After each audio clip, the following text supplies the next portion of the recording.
નમસ્કાર દર્શક મિત્રો, આપ નિહાળી રહ્યા છો તાપી મિત્ર ન્યૂઝ ચેનલ। તો હવે નિહાળીએ સમાચાર વિગતવાર। આવનાર 12 સપ્ટેમ્બરથી 18 સપ્ટેમ્બર સુધી યાત્રાધામ અંબાજી ખાતે ભાદરવી પૂનમનો મહામેળો યોજાનાર છે, જેમાં મોટી સંખ્યામાં દર્શનાર્થીઓ માં અંબાના દર્શનાર્થે આવવાના છે। હવે ભાદરવી પૂનમના મહામેળામાં ગણતરીના દિવસો બાકી રહ્યા છે, ત્યારે લાખોની સંખ્યામાં આવતા માઈ ભક્તોની સુવિધાને ધ્યાને રાખીને વહીવટી તંત્ર દ્વારા તડામાર તૈયારીઓ શરૂ કરી દેવાઈ છે। હાલમાં યાત્રાધામ અંબાજી ખાતે ભાદરવી પૂનમના મહામેળાને ધ્યાને રાખીને વહીવટી તંત્ર કામે લાગ્યું છે। અંબાજી મંદિરના શક્તિદ્વાર આગળનો એક તરફનો હાઈવે માર્ગ દર્શન પંથ માટે બંધ કરાયો છે। દર્શનાર્થીઓની લાઈનો માટે લોખંડની જાળીઓ લગાવવાની કામગીરી શરૂ કરી દેવામાં આવી છે। તો રાત્રે અંબાજી મંદિરે રંગબેરંગી રોશનીથી ઝગમગી ઉઠ્યું હતું।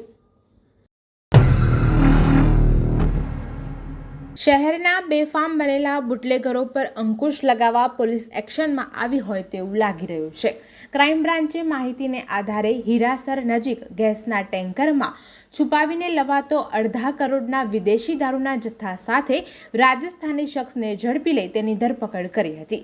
તેની પાસેથી દારૂ, ટેન્કર, મોબાઈલ મળી કુલ ₹82,85,000ની મત્તા કબજે કરી હતી। આ દારૂનો જથ્થો રાજકોટમાં કે આસપાસના ગામમાં ઉતારવાનો હતો તે અંગે ચાલકની પૂછતાછ કરી તેની પાસેથી મળેલ મોબાઈલ પરથી માલ મોકલનાર અને ખરીદનારને ઝડપી લેવા કાર્યવાહી કરી હતી।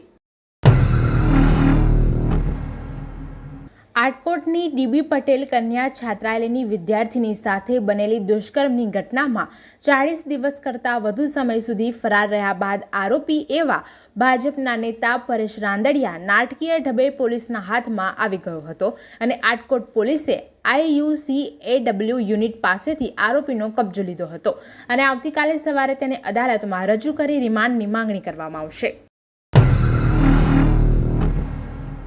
જેતપુરમાં 20 દિવસ પૂર્વે હિન્દુ યુવતીને વિધર્મી યુવાન ફોસલાવીને લઈ ગયો હોવાની નોંધાયેલી પોલીસ ફરિયાદ બાદ પણ યુવતીનો કોઈ પત્તો ન લાગતા આજે વિશ્વ હિન્દુ પરિષદના આગેવાનો લવ જેહાદના આક્ષેપ સાથે મામલતદાર તેમજ DYSP કચેરીએ ધસી ગયા હતા અને આવેદન આપી યુવક સામે કાર્યવાહીનો આદેશ આપવા માંગણી કરી હતી। શહેરના જૂનાગઢ રોડ પર આવેલી યલો સ્કૂલમાં બાળકોને ભણાવતી રિંકલ મહેશભાઈ નથવાણી નામની યુવતીને તે જ સ્કૂલમાં બાળકોને લાવવા લઈ જવા માટે વાહન ચલાવતો લાખા લતીફ ઇકબાલભાઈ નામનો વિધર્મી શખ્સ ભગાડી ગયો હતો। આ અંગેની ફરિયાદ યુવતીના પિતાએ સિટી પોલીસ સ્ટેશનમાં નોંધાવી હતી, પરંતુ હજુ સુધી યુવતીનો કોઈ પત્તો લાગ્યો ન હતો।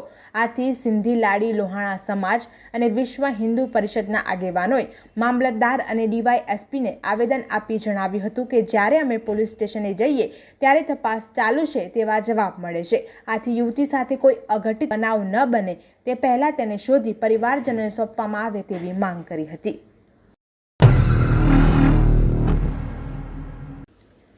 બોટાદ તાલુકાના સાલૈયા ગામે રાધિકાશ્રી પાંજરાપોળ ગૌશાળામાં નિભાવ માટે સરકાર ગ્રાન્ટ આપતી હોવા છતાં ટ્રસ્ટીના પશુપાપને કારણે થોડા દિવસ પૂર્વે એક સાથે 40થી 45 જેટલા ગૌવંશ ભૂખ, તરસ અને ઠંડીને કારણે તડફડિયા મારીને મોતને ભેટ્યા હતા।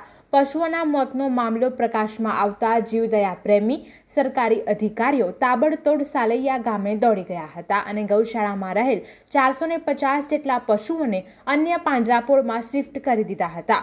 બોટાદ પ્રાણી અત્યાચાર નિવારણ સોસાયટી ટ્રસ્ટના ઉપાધ્યક્ષ શૈલેન્દ્રસિંહ નટવરસિંહ ઝાલાએ રાધિકાશ્રી પાંજરાપોળ ગૌશાળાના ટ્રસ્ટી મિથિલાનંદ બાપુ સામે સ્થાનિક બોટાદ સિટી પોલીસમાં ફરિયાદ નોંધાવી હતી। આ ફરિયાદને આધારે બોટાદ પોલીસે મિથિલાનંદ બાપુની ધરપકડ કરી હતી। વિશ્વામિત્રી નદીના પૂરમાં લગભગ મોટાભાગનું શહેર ડૂબી ગયું હતું, જેનું મુખ્ય કારણ વિશ્વામિત્રી નદીમાં વહેણને અવરોધતી અગોરા સિટી સેન્ટર દ્વારા 2015 ડિસેમ્બરથી પાયા ખોદી બાંધકામ શરૂ કરી બાંધવામાં આવેલી તોતિંગ દિવાલ છે। આ આક્ષેપ સાથે વિશ્વામિત્રી બચાવ સમિતિ દ્વારા કોર્પોરેશનની કચેરી ખાતે દેખાવ કર્યો હતો।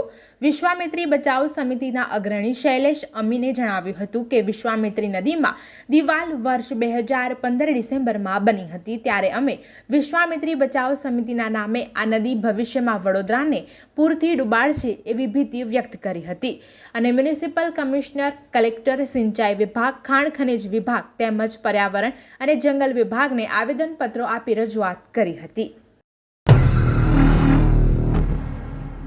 વડોદરામાં સર્જાયેલી પૂરની સ્થિતિ બાદ હવે લોકોમાં આક્રોશ ચરમસીમાએ પહોંચ્યો છે. ત્યારે પૂરની સ્થિતિમાં પરેશાન થયેલા અને આજે પણ મુશ્કેલી અનુભવી રહેલા માંજલપુર વિસ્તારની 8 સોસાયટીના રહીશો કોર્પોરેશન ખાતે રજૂઆત કરવા પહોંચ્યા હતા. આ દરમિયાન મ્યુનિસિપલ કમિશનર ઓફિસનો મુખ્ય ગેટ બંધ કરી દેતા આક્રોશ વ્યક્ત કર્યો હતો. એ દરમિયાન જ વડોદરા મ્યુનિસિપલ કમિશનરની ગાડી આવતા તેમણે ઘેરાવ કર્યો હતો. ત્યારબાદ સમજાવટ બાદ ગાડી અંદર જતા જ તમામ લોકો અંદર પહોંચ્યા હતા અને મ્યુનિસિપલ કમિશનરે કેટલાક લોકોને પોતાની ઓફિસમાં બોલાવ્યા હતા. ત્યારબાદ મ્યુનિસિપલ કમિશનર દિલીપ રાણાએ રહીશોની સમસ્યા અને સ્થિતિ અંગે રજૂઆત સાંભળી હતી અને ત્યારબાદ નિકાલ લાવવા માટે તેમની સાથે ચર્ચા વિચારણા કર્યા બાદ અભિપ્રાય આપવાની વાત કરી હતી. વડોદરામાં પૂર બાદ આજે કોર્પોરેશનમાં સામાન્ય સભા મળવા જઈ રહી છે. ત્યારે સામાન્ય સભા પહેલા નારાજ કોર્પોરેટરોની બેઠક બોલાવવામાં આવી હતી. આ બેઠકમાં હાજર કાઉન્સિલરો તમામ નારાજ કાઉન્સિલરો જોવા મળી રહ્યા હતા. કોર્પોરેશનના સ્ટેન્ડિંગ કમિટીના કોન્ફરન્સના હોલમાં નારાજ કોર્પોરેટરોની બેઠક બોલાવવામાં આવી હતી. ડેપ્યુટી મેયર ચિરાગ બારોટની અધ્યક્ષતામાં આ બેઠક મળી હતી. આ બેઠકમાં standing committee chairman doctor Sheetal Mistry પણ બેઠકમાં હાજર રહ્યા હતા. ભાજપ કોર્પોરેટરો વચ્ચે અંદરોઅંદર ભારે તડાફડી થઈ હતી, જેને કારણે સામાન્ય સભામાં કોર્પોરેટર રોષ ન ઠાલવે તે માટે એડવાન્સમાં સંકલન બેઠક બોલાવવામાં આવી હોવાની માહિતી પ્રાપ્ત થઈ છે. શુક્રવારે સવારે 10:30 વાગે ઇન્ડોર સ્ટેડિયમથી વડાપ્રધાન મોદીના હસ્તે વર્ચ્યુઅલ માધ્યમથી જળસંચય જન ભાગીદારી યોજનાનો શુભારંભ કરાયો હતો. મુખ્યમંત્રી ભૂપેન્દ્ર પટેલ, કેન્દ્રીય જળશક્તિ મંત્રી CR પાટીલ સહિતના મંત્રીઓ ઉપસ્થિત રહ્યા હતા. આ કાર્યક્રમ માટે સ્ટેન્ડિંગ કમિટીમાં મંડપ સર્વિસ, બ્રાન્ડિંગ, જાહેરાતો, ભોજન વ્યવસ્થા સહિત 1,70,00,000નો ખર્ચ થનાર હોવાની મંજૂરી અપાઈ હતી. આ કાર્યક્રમમાં દેશભરમાં 700 કલેક્ટર વર્ચ્યુઅલી ભાગ લીધો હતો. શહેરમાં ભૂગર્ભ જળસ્તર વધારવા 27 કરોડના ખર્ચે વોટર રિચાર્જના 200થી વધુ કામોની શરૂઆત થઈ ચૂકી છે. ઉપરાંત તાપી, ડાંગ, વલસાડમાં પણ નિયત કામો પૂર્ણ થયા છે અને વધુ માતબર રકમોના કામો હાથ ધરવામાં આવશે. સુરત શહેરના પોલીસ હેડક્વાર્ટર ખાતે ગ્રાઉન્ડ વોટર રિચાર્જ કાર્યક્રમનું આયોજન કરવામાં આવ્યું હતું, જેમાં સુરત પોલીસ કમિશનર અનુપમસિંહ ગેહલોતે જણાવ્યું હતું કે આગામી દિવસોમાં સુરત શહેરના તમામ police station, police line, police commissioner કચેરી, પોલીસ આવાસ સહિત તમામ પોલીસ વિભાગના મિલકત પર રેઇન વોટર હાર્વેસ્ટિંગ સિસ્ટમ ઊભી કરાશે. હેડક્વાર્ટર ખાતે ગ્રાઉન્ડ વોટર રિચાર્જ કાર્યક્રમનું આયોજન કરવામાં આવ્યું હતું, જેમાં કેન્દ્રીય જળશક્તિ મંત્રી CR પાટીલની અધ્યક્ષતામાં આ કાર્યક્રમ યોજાયો હતો. કાર્યક્રમમાં ગૃહ રાજ્યમંત્રી હર્ષ સંઘવી, રાજ્ય સરકારના મંત્રી મુકેશ પટેલ પણ ઉપસ્થિત રહ્યા હતા. દર્શક મિત્રો, આ હતા અત્યાર સુધીના સમાચાર. આવા જ મહત્વના સમાચાર નિહાળવા જોતા રહો તાપી મિત્ર ન્યૂઝ ચેનલ અને હા, સબસ્ક્રાઇબ કરવાનું ભૂલશો નહીં.